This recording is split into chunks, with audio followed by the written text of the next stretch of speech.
Assalamualaikum warahmatullahi wabarakatuh.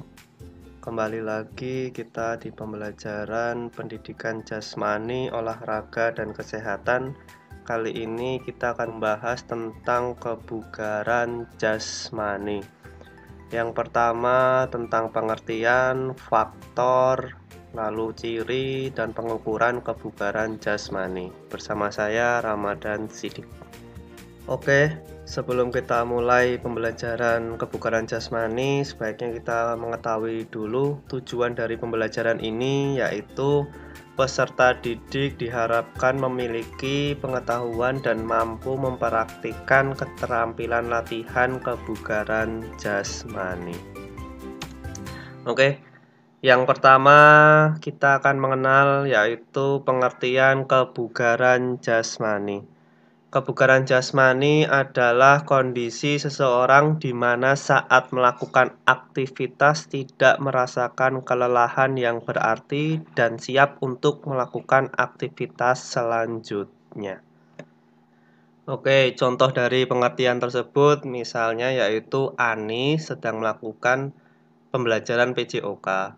Sudah melakukan materi sepak bola, praktek sepak bola, lalu setelah melakukan pembelajaran PJOK, Ani melakukan pembelajaran matematika. Di saat pembelajaran matematika, Ani dapat serius melakukan pembelajaran, tidak merasakan ngantuk dan kelelahan yang berarti. Lalu Ani pulang sekolah diminta untuk menyapu halaman, dan Ani melakukannya itu. Berarti kondisi kebugaran jasmani Ani saat itu adalah kebugaran yang baik. Sebaliknya, jika Ani setelah melakukan pembelajaran PJOK merasakan ngantuk, pulang sekolah diminta untuk menyapu halaman, tidak kuat atau lelah, berarti tingkat kebugaran jasmani Ani baru rendah. Itu adalah pengertian dari kebugaran jasmani. Oke, dilanjut. Faktor-faktor kebugaran jasmani. Faktor-faktor ini dianggap dapat mempengaruhi kebugaran jasmani seseorang. Yang pertama yaitu masalah kesehatan, penyakit menular dan menahun. Jadi keadaan kesehatannya ya. Lalu masalah gizi, pola makan seperti kurang protein, kalori, gizi rendah dan gizi yang tidak memadai. Pola makannya sehari hanya makan sekali jelas akan mempengaruhi kebugaran jasmani. Lanjut, masalah latihan, olahraga, frekuensi latihan per minggu, intensitas latihan, dan volume latihan. Untuk latihan lebih baik dari rendah ke tinggi dan continue atau terus-menerus. Jangan sampai untuk melatih sesuatu, melatih kebugaran, melakukan 1 minggu 1 kali, frekuensinya, intensitasnya banyak. Itu tidak akan meningkatkan kebugaran jasmani. Masalah faktor keturunan seperti antropometri dan kelainan bawaan. Itu adalah faktor-faktor kebugaran jasmani. Lanjut, seseorang dapat dikatakan memiliki kebugaran jasmani jika mempunyai ciri yang pertama daya tahan jantung, peredaran darah dan paru-paru. Yang kedua bentuk tubuh, ini adalah antropometri tadi. Yang ketiga kekuatan otot, selanjutnya tenaga ledak otot, daya tahan otot, kecepatan, kelincahan, kelentukan, kecepatan reaksi, dan koordinasi. Jadi ini ciri-cirinya. Setiap ciri-ciri ini bisa dilatih, ada latihannya. Kita setelah pembelajaran ini akan mempelajari beberapa latihan dalam ciri-ciri ini. Oke, untuk mencapai kebugaran jasmani, yang pertama adalah jenis latihannya. Jenis latihan disesuaikan dengan kebutuhan peserta didik. Namun, untuk mendapatkan kesegaran fisik seutuhnya, komponen-komponen kebugaran jasmani harus dilatih secara seimbang. Selain itu, pilihlah jenis latihan yang mudah dan murah seperti lari, jogging, dan jalan kaki, atau bersepeda. Yang kedua adalah volume latihan. Berlatih kebugaran jasmani selain atlet diperlukan waktu minimal 20 menit. Ya, jadi kalau selain atlet itu waktu minimal 20 menit. Melakukan jogging, melakukan lari, melakukan jalan kaki, melakukan bersepeda minimal 20 menit. Itu akan meningkatkan kebugaran jasmani Anda.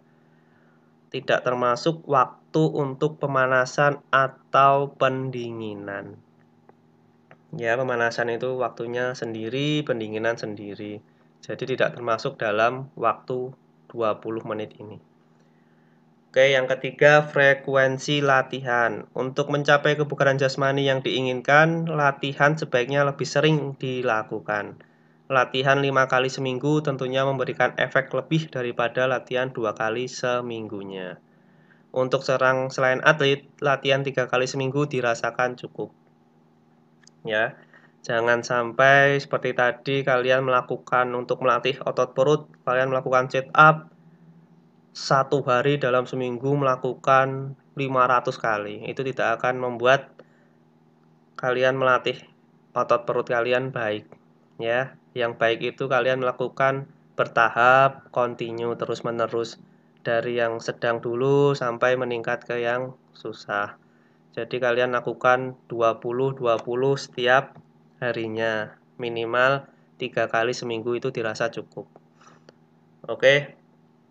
Selanjutnya, intensitas latihan. Untuk menentukan intensitas latihan, khususnya untuk perkembangan daya tahan kardiovaskuler, dapat diterapkan teori Katz dan Merdel. Mula-mula, hitung frekuensi denyut nadi maksimal. Dengan rumus seperti ini. Diperhatikan, denyut nadi maksimal yaitu 220 dikurangi umur. Ini sebagai contoh, untuk menentukan DNM, seorang siswa yang berumur 13 tahun dapat menggunakan rumus berikut. DNM sama dengan 220 kurangi umur. 220 kurangi 13 sama dengan 207. Jadi nadi maksimal siswa yang berumur 13 tahun adalah 207 denyut nadi per menit. Bisa diperhatikan ya, bisa dipahami.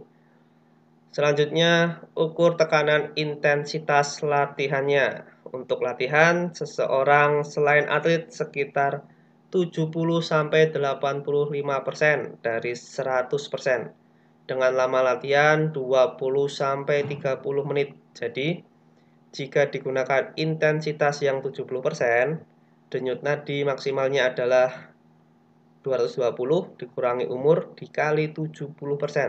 Atau seperti ini. 220 kurangi 13 dikali 70% sama dengan 145 denyut nadi per menit. Ini adalah tekanan intensitas latihannya. Sekali lagi, ini untuk berumur 13 tahun. Oke, sekarang kita mencoba bagaimana toh melakukan aktivitas pengukuran kebugaran seperti ini. Lari 50 meter. Tes ini bertujuan untuk mengukur kecepatan. Ya, lari 50 meter itu berarti lari jarak pendek, melakukan kecepatan untuk mengukur kecepatan.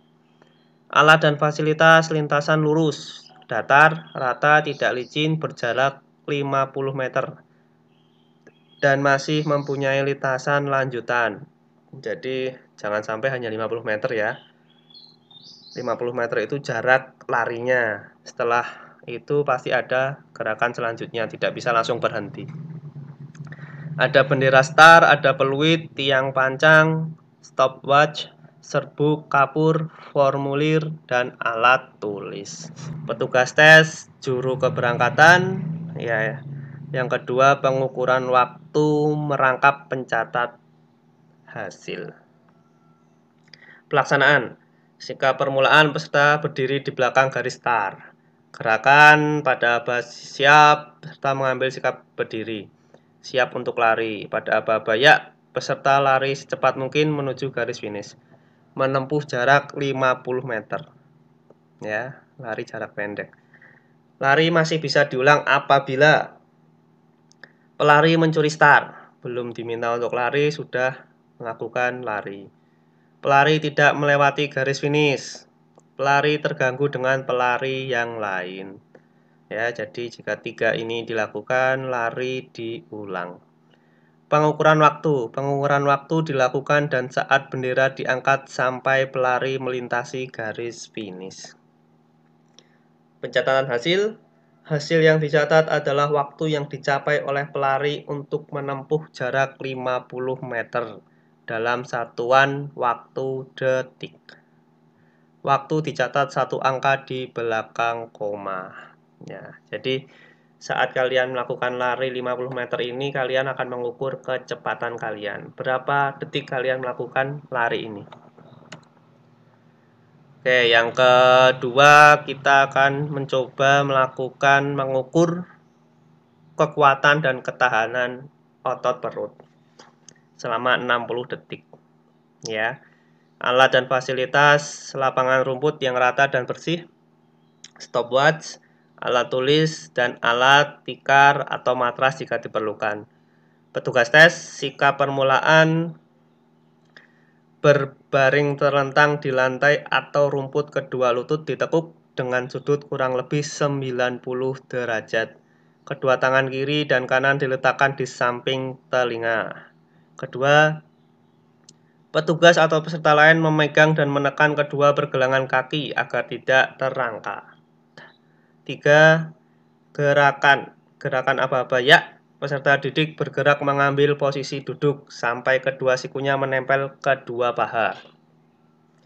Kemudian kembali pada posisi permulaan. Gerakan ini dilakukan berulang-ulang dengan cepat tanpa istirahat selama 60 detik. Ini sit up ya. Ini gerakan sit up. Catatan.